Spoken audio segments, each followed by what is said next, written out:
Hi guys, welcome back to my channel. It's Kat. I haven't been on here in quite a while.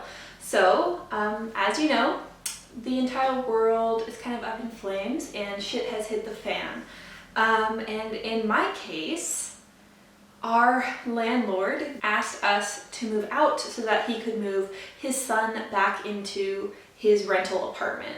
So, lucky us, about a month ago, we got the news that we were moving, so that's always really fun. And then we proceeded to house hunt, which, as you can imagine, it's really weird times to house hunt right now. Only one of us could go in each property at a time. We had to wear masks and gloves. It was weird.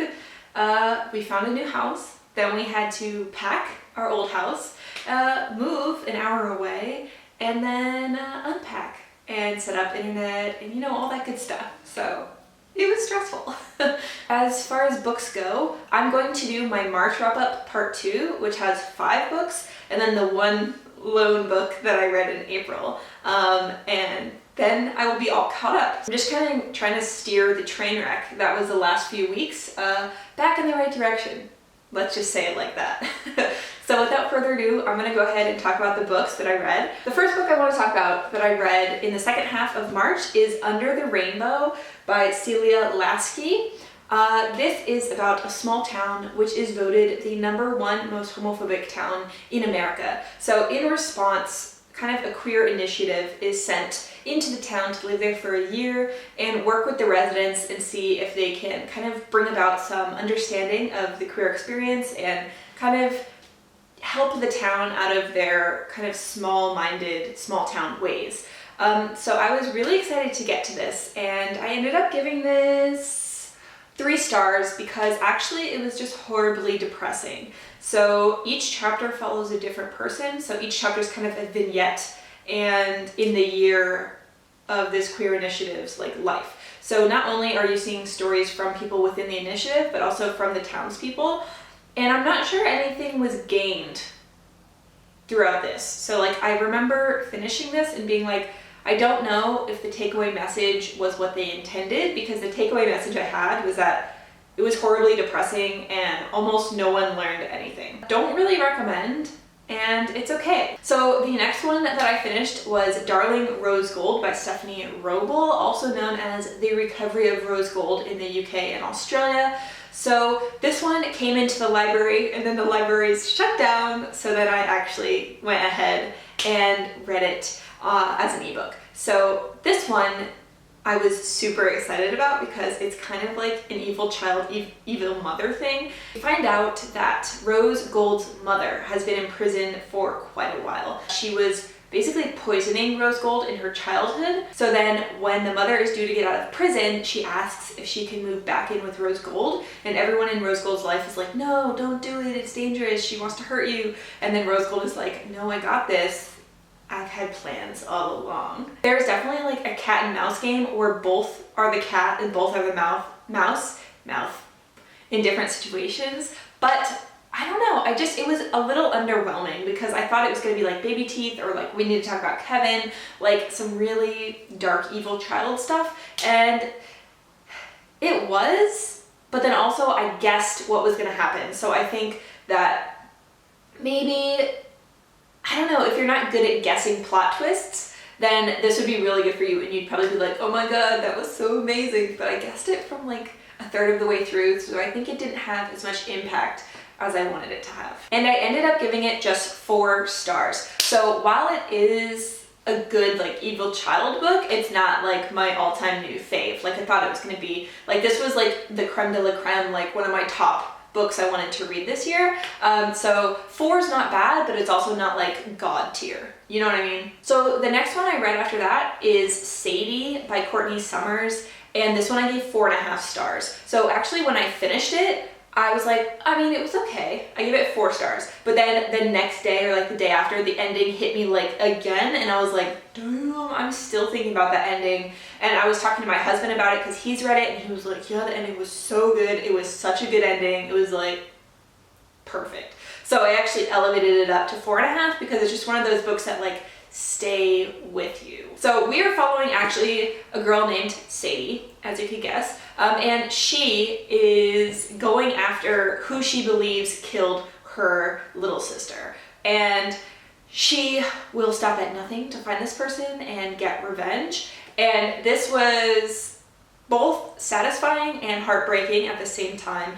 I really recommend it. I thought it was just so good. I was rooting for her, I was worried for her, and yeah, this is definitely one to check out if you like sweet revenge. So because then I was on kind of a kick of women in kind of effed up situations, which is like my cup of tea anyway. It's like my perfect cup of tea. I read Sharp Objects by Gillian Flynn, which I've been meaning to read forever because I loved the TV show with Amy Adams. Like, it was just perfection.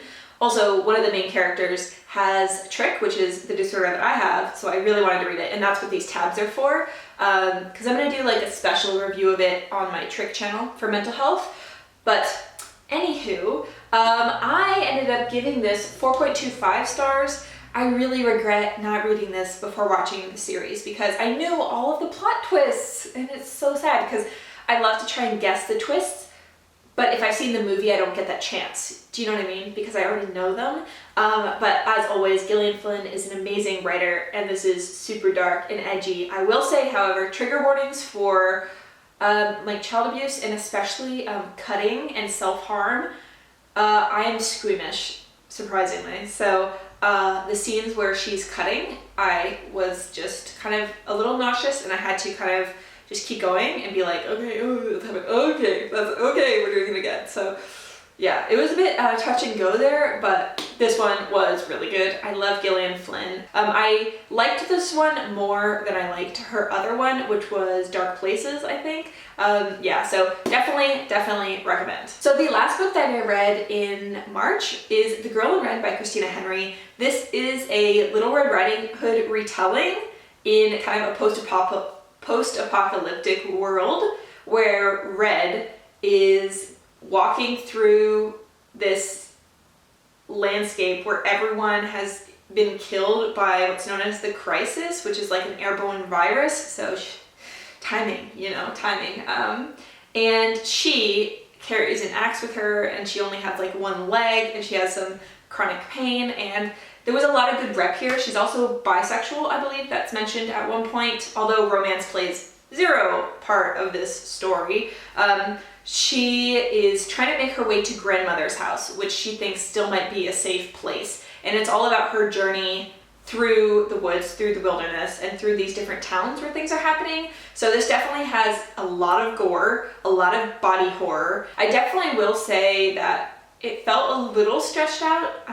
There is a lot of walking. I definitely do consider this a pretty good post-apocalyptic or like airborne toxin type novel. I gave it 4 stars. Overall, I thought it was entertaining, but not one of like the best dystopians I've ever read, but it definitely goes in my women versus wilderness like category, which if you guys don't know is one of my favorite themes for books. But it is definitely very gory, so if that's not to your taste, then go ahead and steer clear of this one. Okay, and so now we're to the only book I read in the whole month of April because I just could not.